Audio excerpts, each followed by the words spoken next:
ये आकाशवाणी रायपुर है। छत्तीसगढ़ी समाचार बुलेटिन के संग संगीता यादव के जय जोहार। प्रदेश के त्रिस्तरीय पंचायत राज संस्था मन म अब पंच पद बर 5वीं और पंच ले ऊपर के पद बर 8वीं पास होना जरूरी नहीं होही। निर्वाचन म साक्षर मनखे घलो पात्र होही।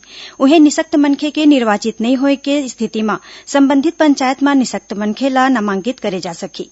मुख्यमंत्री भूपेश बघेल के अध्यक्षता म आज राज्य मंत्रिमंडल के बैठका म पंचायती राज अधिनियम म संशोधन के प्रस्ताव ला मंजूरी दे गिस। संशोधन विधायक ला विधानसभा के अवैया शीतकालीन सत्र म पेश करे जाही।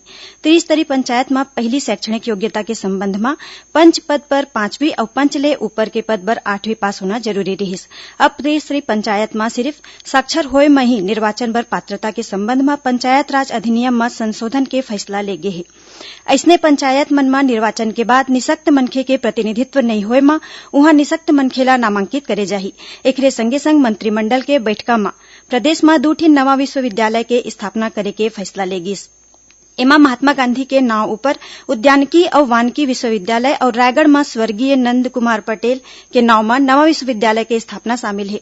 मंत्रिमंडल में नगरीय निकाय डाहर ले बनाए गए दुकान के आवंटन में वार्षिक किराया निर्धारण और राज्य के अन्य पिछड़ा वर्ग सूची में उल्लेखित क्षेत्रीय बंधन ला हटाए के प्रस्ताव घलो मंजूरी दे गिस। उन्हें आपसी सहमति ले भूमि क्रय नीति 2019 में संशोधन करे के फैसला ले गए है। प्रदेश में चिट फंड कंपनी के मालिक मन के खिलाफ कार्रवाई के संगे संग एक कंपनी ले धोखाधड़ी के शिकार लोगन के पैसा वापसी के प्रक्रिया शुरू हो गई है। प्रदेश में चिट फंड कंपनी के खिलाफ 403 प्रकरण दर्ज करके कार्रवाई करे जावत है। मुख्यमंत्री के अध्यक्षता में आज हुए कैबिनेट बैठका में चिट फंड कंपनी के खिलाफ दर्ज प्रकरण की समीक्षा करेगी और अधिकारी मन ला तेजी ले कार्रवाई करे के निर्देश दी। मुख्यमंत्री भूपेश बघेल हा आज बीजापुर दौरा के दौरान करीबन 291 करोड़ रुपया के आने विकास काम के लोकार्पण और भूमि पूजन करीन। ए मौका में ओमन जिला चिकित्सालय बीजापुर में CT scan machine, echocardiography, x ray और सोनोग्राफी सुविधा की शुरुआत करीन।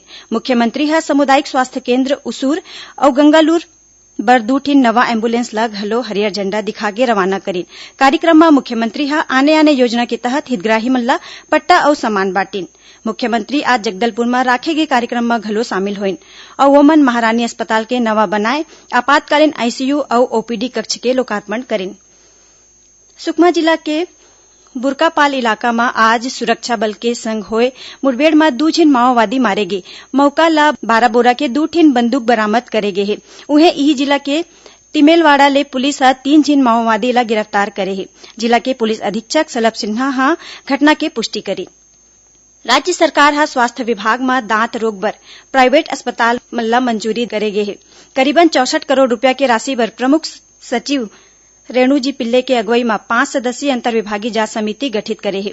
उन्हें राजधानी रायपुर के डंगनिया स्थित छत्तीसगढ़ विद्युत मंडल के मुख्यालय में 13 नवंबर के आगी लगे के घटना जांच करे बर गृह विभाग के प्रमुख सचिव सुब्रत साहू के अध्यक्षता में 3 सदस्यीय अंतर्विभागीय जांच समिति गठित करे है। ए दिनों समिति हा ए महीना के भीतरी अपन रिपोर्ट राज्य शासन ला दी। कोरबा लोकसभा क्षेत्र के पूर्व सांसद और भाजपा के वरिष्ठ नेता बंसीलाल महतो के आज निधन हो गए। उमन 79 बछर के रहिन। डॉक्टर महतो लंबा समय ले बीमार रहिन। उखर इलाज हैदराबाद में चलत रहिन। हैदराबाद ले कोरबा लावत बखत उखर निधन हो गए। मुख्यमंत्री भूपेश बघेल हा डॉक्टर महतो के निधन ऊपर दुख जतईन है। उमन हा डॉक्टर महतो के परिवार मन के प्रति अपन संवेदना प्रकट करत दिव्यंगत आत्मा के शांति बर भगवान ले प्रार्थना करें। प्रधानमंत्री नरेंद्र मोदी ह काली भिन्या 11 बजे आकाशवाणी ले मन की बात कार्यक्रम में देश और विदेश के लोगन मन संग अपन विचार साझा करही। एकर प्रसारण आकाशवाणी के जम्मू नेटवर्क और दूरदर्शन के संगे संग समाचार सेवा प्रभाग के वेबसाइट www.newsonair.nic.in और mobile app news on AIR में उपलब्ध रही।